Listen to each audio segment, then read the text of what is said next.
Hello everyone, welcome back to this channel. In this video, we will solve question number 8, exercise 5.2 from PSCB textbook. In the given figure below, decide whether L is parallel to M. First part में, this is the given figure. हमने ये check करना है कि क्या line L line M के parallel है या नहीं. So उसके लिए हम क्या कर सकते हैं? यहाँ पर हमें two angles given है.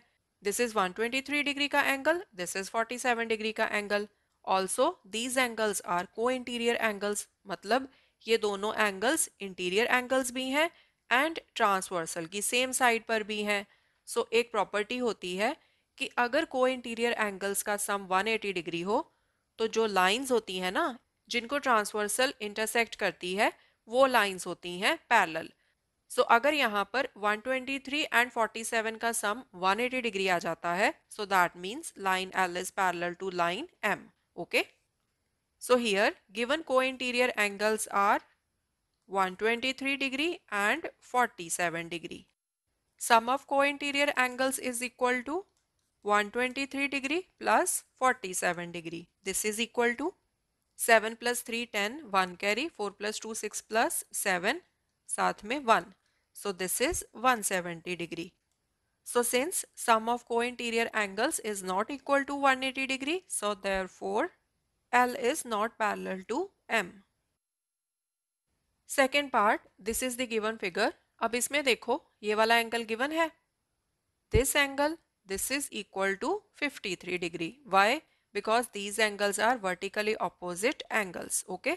So इस एंगल को हम नेम दे देते हैं एंगल 1. अब एंगल 1 हमने क्यों निकाला है? Because angle 1 and this angle 127 degree का ये दोनों है को इंटीरियर एंगल्स. सो अगर इन दोनों एंगल्स का सम 180 डिग्री आ जाएगा that means line L is parallel to line M. So angle 1 is equal to 53 degree. Reason? Vertically opposite angles.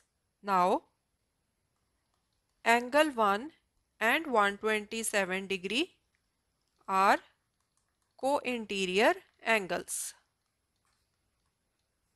Sum of co-interior angles is equal to 53 degree plus 127 degree equals to 7 plus 3 10, 1 carry, 5 plus 2 7 plus 1 8.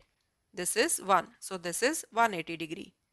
So since sum of co-interior angles is equal to 180 degree, so therefore L is parallel to M.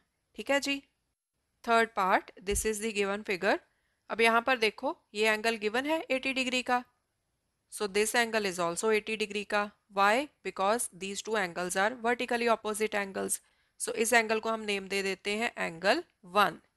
Now angle 1 and this angle ये है co-interior angles. So अगर इन दोनों angles का sum 180 degree होगा then line L will be parallel to line M. ठीक है जी. So angle 1 is equal to 80 degree. Reason? Vertically opposite angles.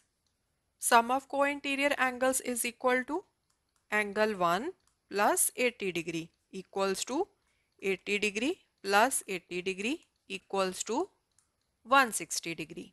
So since sum of co-interior angles is not equal to 180 degree, so therefore L is not parallel to M.